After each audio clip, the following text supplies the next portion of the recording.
Assalamualaikum warahmatullahi wabarakatuh. Hamdan wa syukranillah wassalatu wassalamu ala rasulillah amma ba'd. Rabbi shrah li sadri wa yassir li amri wahlul 'uqdatam min lisani yafqahu qawli. Mitra muslim, kembali lagi di episode khusus Baitul Maqdis, mengupas tentang hadis-hadis Baitul Maqdis, dan kita masih pada hadis yang ke-10 ya, lanjutan kemarin, karena belum tuntas, karena bicara tentang Isra Mi'raj cukup panjang. Pada poin hari ini saya mungkin akan mengupas tentang Haikal Sulaiman. Kenapa begitu penting Haikal Sulaiman? Karena Yahudi ini akan mengambil Baitul Maqdis ya, karena dianggapnya adalah Haikal Sulaiman. Nah, bagaimana cerita Haikal Sulaiman? Kita tahu bahwa pada hadis yang lalu, episode ke-5 atau ke-6 lupa saya, atau mungkin ke-7 ya, ke-7 atau 8, tentang Nabi Sulaiman, bahwa bangsa Yahudi mengatakan bahwa Baitul Maqdis atau Haikal Sulaiman menurut mereka adalah dibangun oleh Nabi Sulaiman alaihissalam. Sementara kita umat Islam mengatakan bahwa yang membangun Ka'bah itu, kalau kita lihat pada episode pertama, yang membangun Ka'bah itu adalah Nabi Adam alaihissalam, ya, Nabi Adam alaihissalam. Sementara versi Yahudi yang mengatakan bahwa yang membangun Baitul Maqdis itu adalah Nabi Sulaiman, seperti hadis yang kita pernah bacakannya lalu. Kemudian kita tahu bahwa hadis tersebut mengatakan Nabi Sulaiman setelah selesai menyelesaikan bangunan atau merenovasi Masjid Al-Aqsa, dia minta 3 hal kepada Rasulullah SAW, yaitu tentang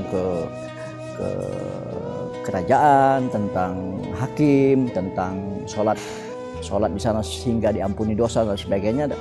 Mitra muslim bisa lihat di episode-episode sebelumnya. Nah, bangsa Yahudi mengatakan bahwa Nabi Sulaiman membangun Haikal Sulaiman, sementara kita kaum muslimin menganggap bahwa Nabi Sulaiman membangun masjid. Apa sih yang menarik dari Haikal Sulaiman, atau apa yang menarik dari masjid tersebut?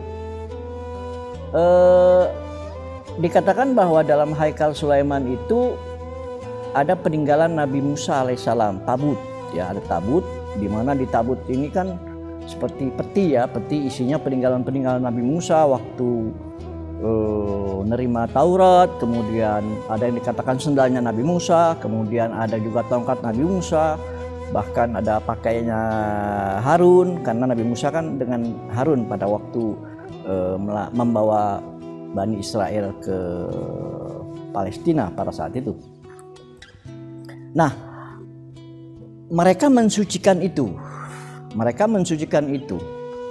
Jadi Yahudi mensucikan itu. Nah, versi Islam atau versi kita mengatakan bahwa Nabi Sulaiman merenovasi Masjidil Aqsa, sementara mereka menganggap bahwa yang dibangun oleh Nabi Sulaiman itu adalah Haikal Sulaiman. Ya, Haikal Sulaiman yang sekarang sedang dicari. Nah, saya ingin cerita sedikit tentang Haikal Sulaiman. Ketika Nabi Sulaiman wafat, dilanjutkan oleh putranya Barham. Kita tahu bahwa Nabi Sulaiman adalah putra daripada Nabi Daud, dan Nabi Daudlah orang pertama atau nabi pertama yang mengumpulkan Bani Israel yang saat itu terpecah-pecah dan menjadikan sebuah kelompok yang disebut dengan kerajaan Bani Israel ya, pada zaman itu, pada zaman Nabi Daud alaihissalam. Jadi kekompakan Bani Israel terjadi justru pada masa Nabi Daud, itu yang pertama. Setelah itu pecah. Setelah Nabi Sulaiman pecah, kemudian 12 Bani Israel, yaitu 12 anak-anaknya Nabi Yakub itu pecah juga, dari Roben, dari Syamun, dari Benyamin, jadi keturunan-keturunannya pecah 2. Ada yang di utara, yaitu disebut dengan Bani Israel, kemudian yang di selatan, yaitu yang di Bethlehem, di Yerusalem, itu adalah Yahudi, atau terbalik ya. Sehingga mereka terpecah dan berperang. Pada periode, kalau Nabi Sulaiman kan sekitar tahun 1000-an ya, sebelum Masehi, kurang lebih 1000-an. Pada periode 500-an ya, pada periode 500-an sebelum Masehi, Yerusalem atau Palestina secara umum atau Kanaan secara umum dijajah oleh Irak, Asyurin. Jadi Bani Asyur yang ada di Irak, yaitu Babilonia. Jadi dikuasai itu. Dan akhirnya yang namanya Masjidil Aqsa menurut kita dan Haikal Sulaiman menurut mereka itu dihancurkan dulu lantah. Habis semua. Kalau nggak salah saya sudah menceritakannya pada episode sebelumnya, tapi saya memperkuat lagi supaya kita lebih paham tentang kedudukan Masjidil Aqsa. Jadi luluh lantah semua, bangunan-bangunnya semua hancur, ya. Dan bahkan penduduk Yerusalem itu ditawan, hampir 50.000 orang dibawa ke Babilonia atau ke Asyur, ke Irak. Di antaranya para nabi-nabi, kemudian nabi yang tidak termaktub dalam Al-Quran seperti Nabi Daniel, Nabi Hezkiel, banyak ya nabi-nabi yang asing bagi kita, semua dibawa ke sana. Termasuk juga tabut yang ada Tauratnya itu hilang. Ya, karena tidak menyisakan bangunan-bangunan daripada yang dibangun oleh Nabi Sulaiman alaihissalam. Artinya itulah kehancuran masjid pertama di zaman itu yang disebut mereka oleh Haikal Sulaiman. Hancur Taurat, ya, maksudnya hancur bangunan dan Tauratnya hilang. Nah, sementara tawanan-tawanan yang jumlahnya 50.000 itu yang di dalamnya ada nabi-nabi, ada ulama-ulama, ada robi-robi Yahudi dibawa ke Irak dan mereka mencari Tauratnya mana gitu. Tauratnya mana, akhirnya mereka berkumpul para ulama, para robi-robi membuat Taurat baru. Nah, makanya di Al-Quran dikatakan kan yuharrifunahu. Mereka memalsukan Taurat-Taurat tersebut menurut Islam, menurut Al-Quran, sehingga mereka membuat kisah-kisah yang ada di Taurat saat sekarang ini. Karena Taurat itu kan panjang ya, bulat ya. Kalau kita tahu dia berbentuk lempengan-lempengan dan bulat gitu ya, bukan berbentuk seperti Al-Quran.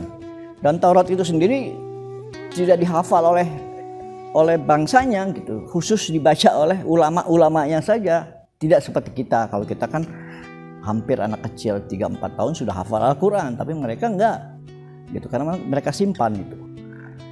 Nah, selesai itu maka jangan aneh kalau Taurat atau tafsir Taurat itu ada di Talmud, itu ada dua macam. Ada Talmud Babilonia yang ada di Asyur di Irak, ada lagi versi Yerusalem.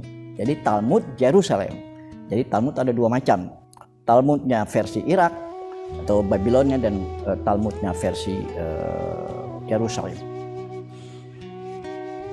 Kurang lebih 70 tahun ya bangsa Yahudi yang ditawan di sana. Pada akhirnya Persia pernah mengalahkan bangsa Babilonia ya.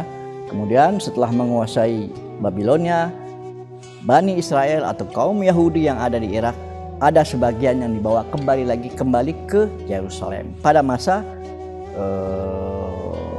Persia ya.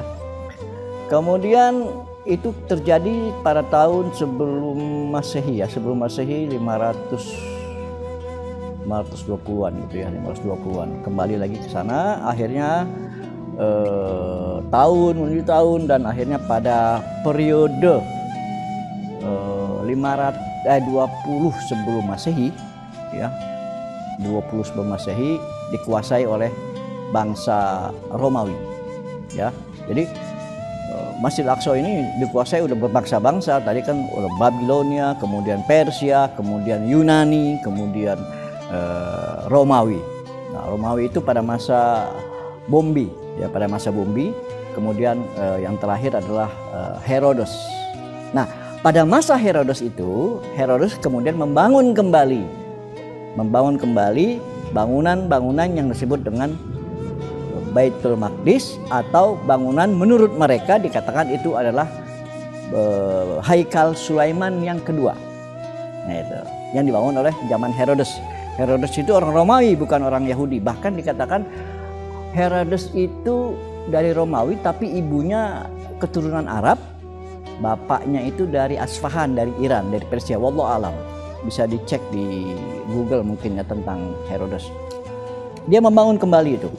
Membangun kembali kurang lebih tahun 20 sebelum Masehi ya, 20 sebelum Masehi. Dan Yerusalem, Masjid Al-Aqsa saat itu sudah berubah dan pada zaman Isa, jadi Isa Al-Masih atau Nabi Isa alaihissalam kan lahir pada tanggal 1 Masehi ya, 1 Masehi, wafat pada tanggal 30. Masjid Al-Aqsa itu sudah jadi pasar burung, pasar jual beli, dan sebagainya.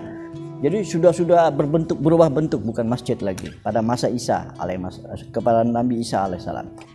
Pada tahun 70 Masehi, setelah Isa alaihissalam meninggal, bangunan atau pasar atau areal yang ada di Masjidil Aqsa yang disebut dengan Haikal kedua itu tadi dihancurkan oleh Raja Titus, ya, Raja Titus, dan itu disebut adalah penghancuran Haikal Sulaiman yang kedua.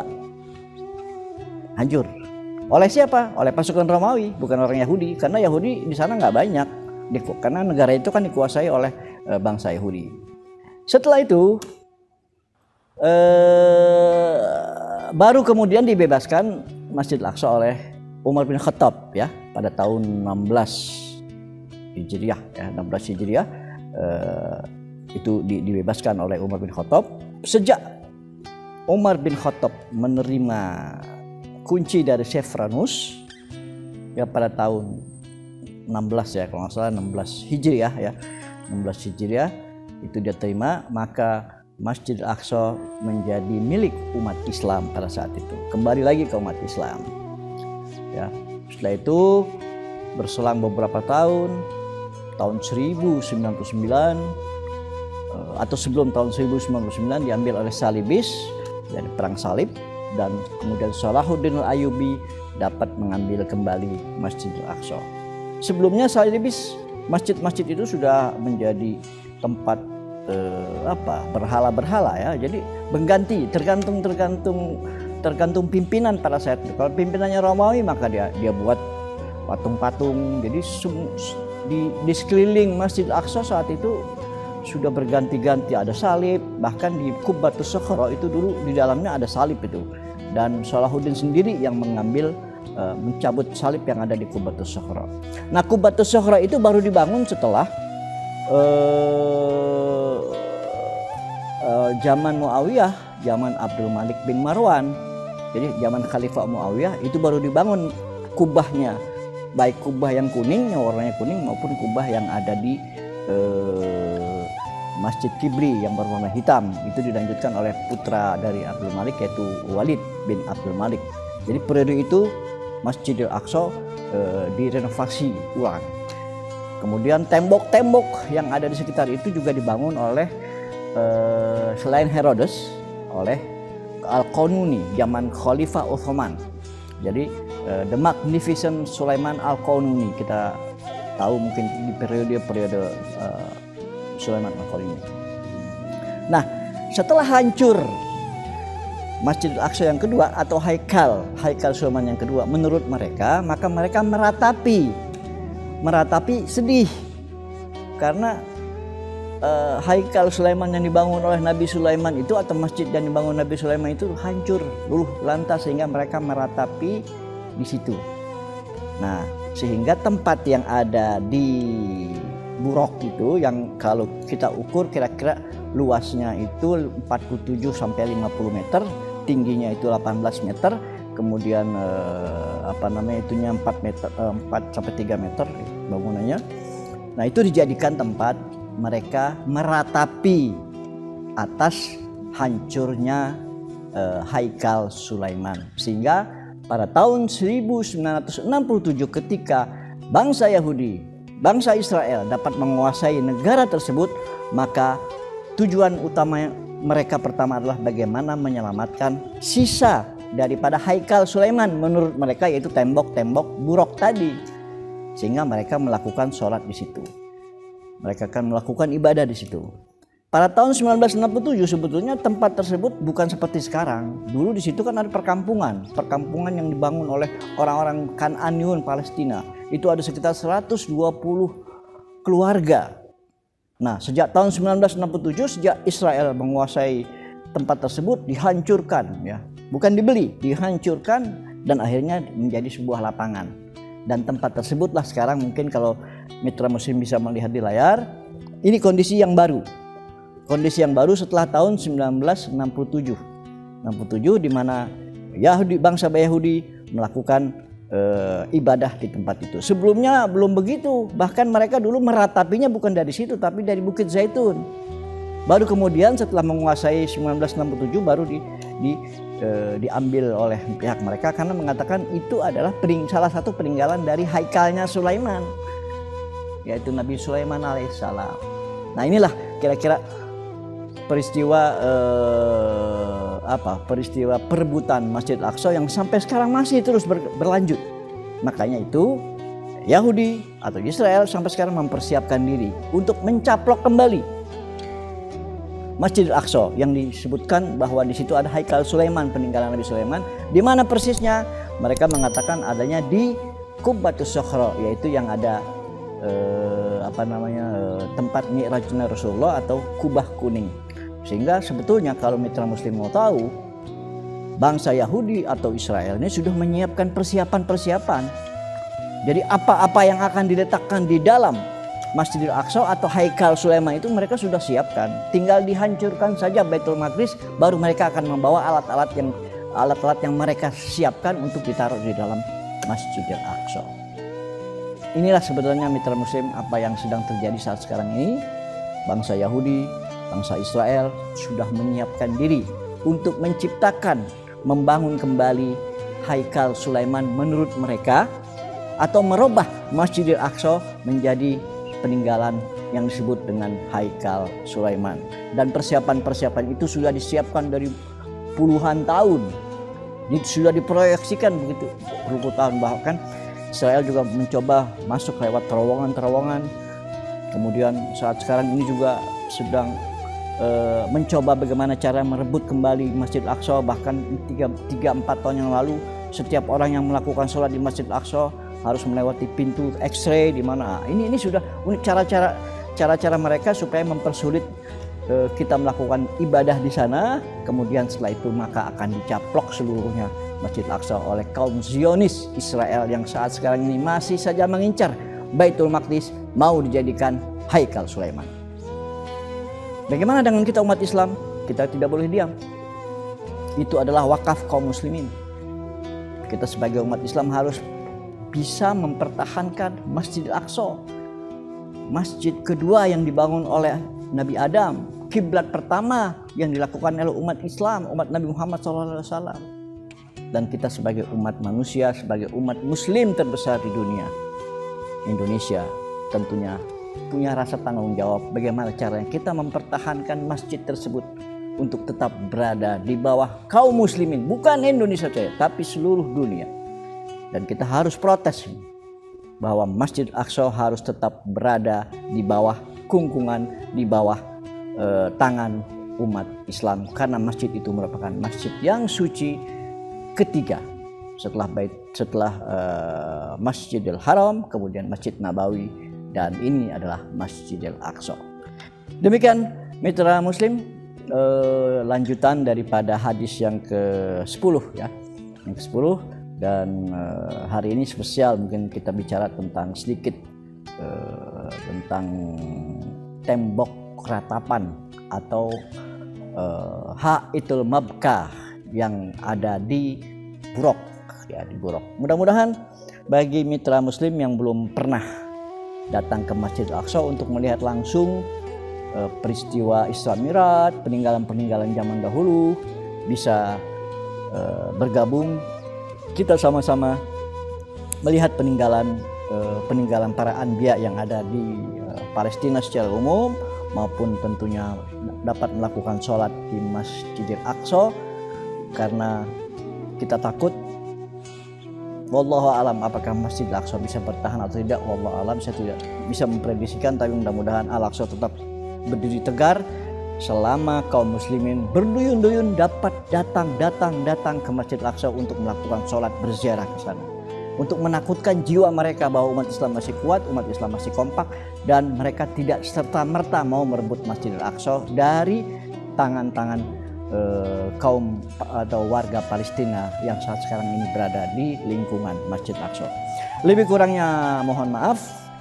Kalau ada yang salah atau yang kelewat, mudah-mudahan bisa di komen di YouTube kami, dan insya Allah kami akan menjawab beberapa pertanyaan-pertanyaan. Apabila ada pertanyaan bisa lakukan di komen.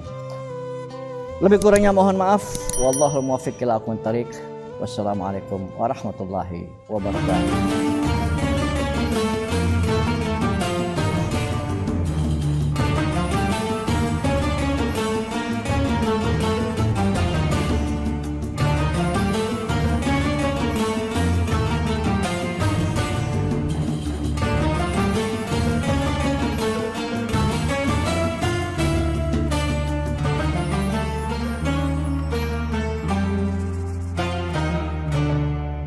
Assalamualaikum warahmatullahi wabarakatuh.